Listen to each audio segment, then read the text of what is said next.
Black men and black women, we can't afford to be sitting around fighting with each other. Black men and black women, we cannot afford to be sitting around fighting with each other. The black man has made mistakes. The black woman has made mistakes. The black man has made mistakes. The black woman has made mistakes. The whole black community has made mistakes. We cannot let this black man versus the black woman ridiculousness distract us from our political and economic realities in this country. Stop the self-hate. Stop the petty differences. We have to galvanize, mobilize, and organize. We got to galvanize, mobilize, and organize in order to make change. Black woman, your problem is white supremacy, not the black man. Black man, your problem is white supremacy, not the black woman. We have to get up and stop this nonsense. We have to get up and stop this nonsense, brothers and sisters. The white power structure is trying to bury us. The white power structure is trying to bury us. We cannot afford to be at war with each other. The philosophy of divide and conquer, separate and rule is still with us. The philosophy of divide and conquer, separate and rule is still with us. We cannot be so stupid. We cannot be so stupid. That's why we got to have a civil war, an intellectual civil war in Black America. There must be an intellectual separation within the community because we have to weed out the coons. We have to weed out the Africoons. We have to get the sellouts and the bootlickers and the gatekeepers away from the freedom struggle because they will gladly destroy it. They will gladly destroy it for a place at Master's table, brothers and sisters. In this new year, we got to look in the mirror. We got to look in the mirror at ourselves and look in that mirror and ask yourself, am I really doing all I can for the liberation of African people, brothers and sisters? That's why I got my book right now. That's why I'm brainstorming right now. Am I really doing all that I can for the liberation of African people? That's the question. The most important question of 2022 for African people. I don't care if you're American African, Caribbean African, South American African, Central American African. I don't care if you're a Canadian African, an Australian African, a continental African. The most important question you can ask yourself, am I doing all that I can for the liberation of African people? That's the question. That's the question. Am I doing the work? Am I doing anything at all to make my people's situation better tomorrow than how it is today?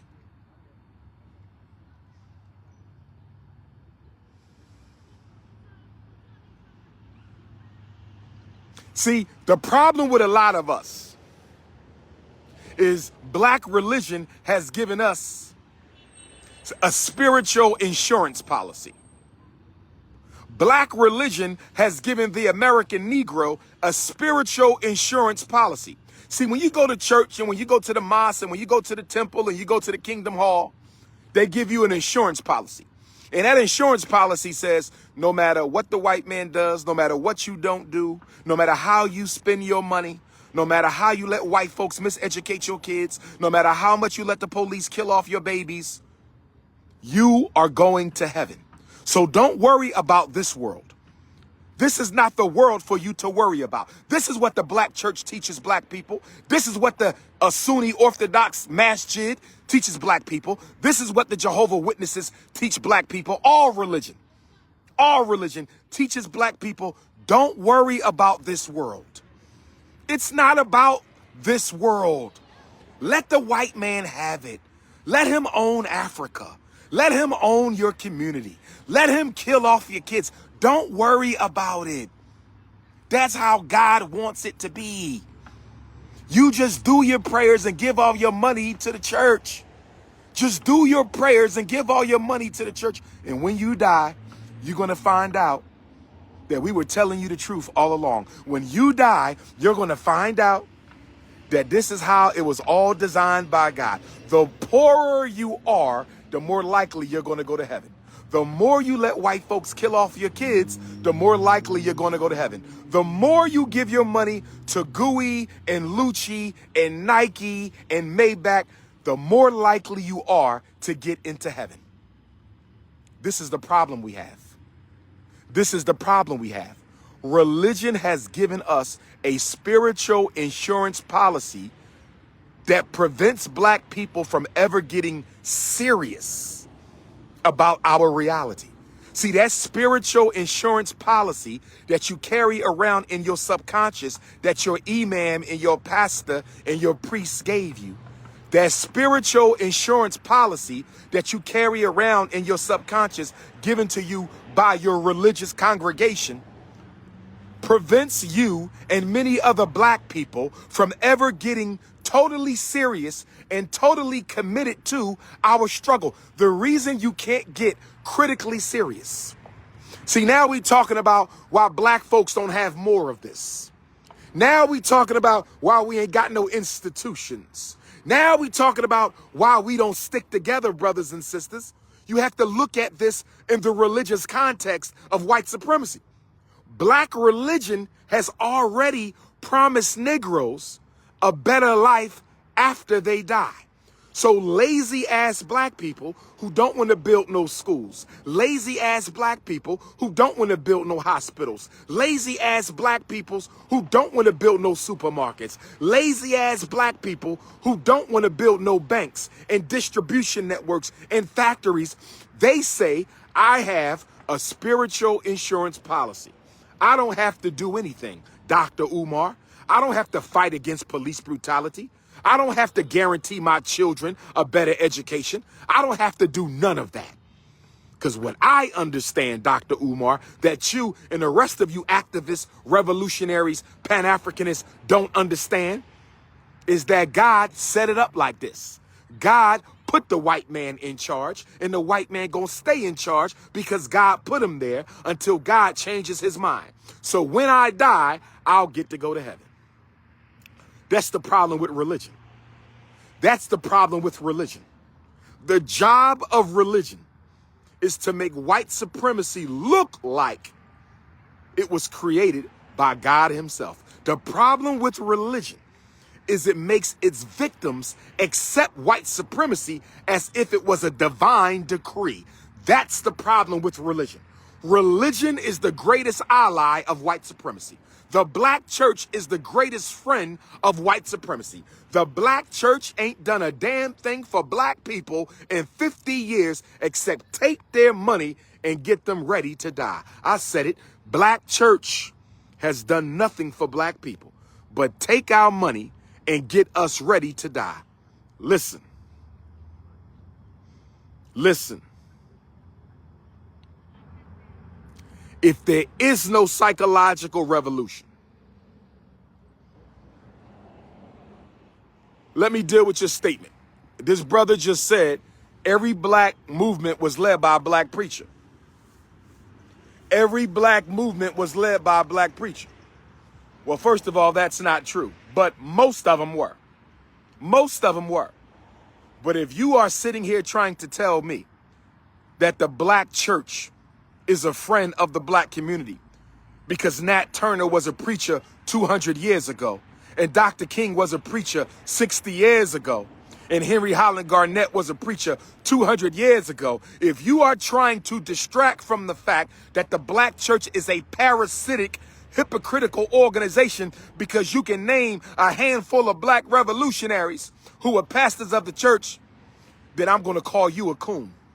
I'm going to call you a coon. Okay? Yes, you are correct. Most of our struggles were led by black pastors, but they were not T.D. Jakes. They were not Creflo Dollar. They were not Al Sharpton. They were a totally different type of a black man. It's not the Christian that led the movement. It was the black man who happened to be a Christian. Get your mind right. It wasn't the Christian who led the movement. It was a black man who happened to be a Christian. Take Malcolm X, El Hajj Malik El Shabazz. Take Malcolm X, El Hajj Malik El Shabazz. Malcolm X was a black man who just happened to be a Muslim. Okay? Sunni Islam does not prioritize black liberation. I know because I was raised in it. Sunni Islam does not prioritize black liberation, nor does black Christianity. Nat Turner was a black man who happened to be a Christian. Marcus Garvey was a black man who happened to be a Christian. Stop trying to protect the black church by naming ancestors. Why don't you give me a pastor today? Give me a pastor today. Give me an imam today. Give me a pastor or an imam today anywhere in this country who is leading the fight. I didn't say participating in the fight. I said leading the fight against miseducation, leading the fight against mass incarceration, leading the fight against gentrification, leading the fight for access to wealth, leading the fight against police assassination. You can't name me one pastor. You can't name me no church in this country doing something serious about the black reality. I'm not talking about food giveaways. I'm not talking about clothing giveaways. I'm not talking about Thanksgiving turkeys. I'm talking about the fight for systemic change. Since you want to mention Nat Turner, you want to mention Dr. King, you want to mention the most honorable Marcus Garvey, show me somebody who's doing what Dr. King did in the church today. Show me somebody who's doing what Malcolm X did in the masjid today. Show me somebody doing what Marcus Garvey did today. Brothers and sisters, we got to understand, overstand, and understand. We're going to talk about it on January the 26th in Pittsburgh. We're going to talk about it in DeSoto, Texas on the 29th.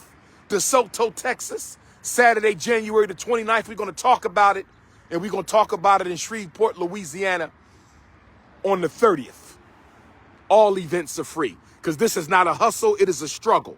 All events are free. This is activism, not capitalism, of psychological revolution. And I am the Nat Turner of the psychological revolution. That's right. I'm going to make you think. I'm going to make you rethink everything you've been taught.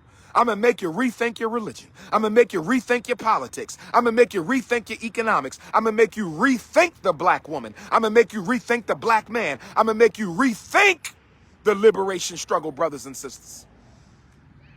Listen, if you want to be a pretendian, that's your damn business. Ain't a white person in this country going to recognize your ass as no Native American. So you just keep it up. But my question for the pretendians, and I keep asking this question, and I haven't gotten a movement from none of you fake-ass Indians yet. And the question is real simple. What are you doing to address the problems that face our people? I don't want to hear about your identity crisis. I'm over your identity crisis. I'm over that. My question to the pretendians, what are you doing to address any of the major problems that we have in this country? Are you building schools, pretendians? Are you building banks? Pretendians. Are you creating jobs? Pretendians.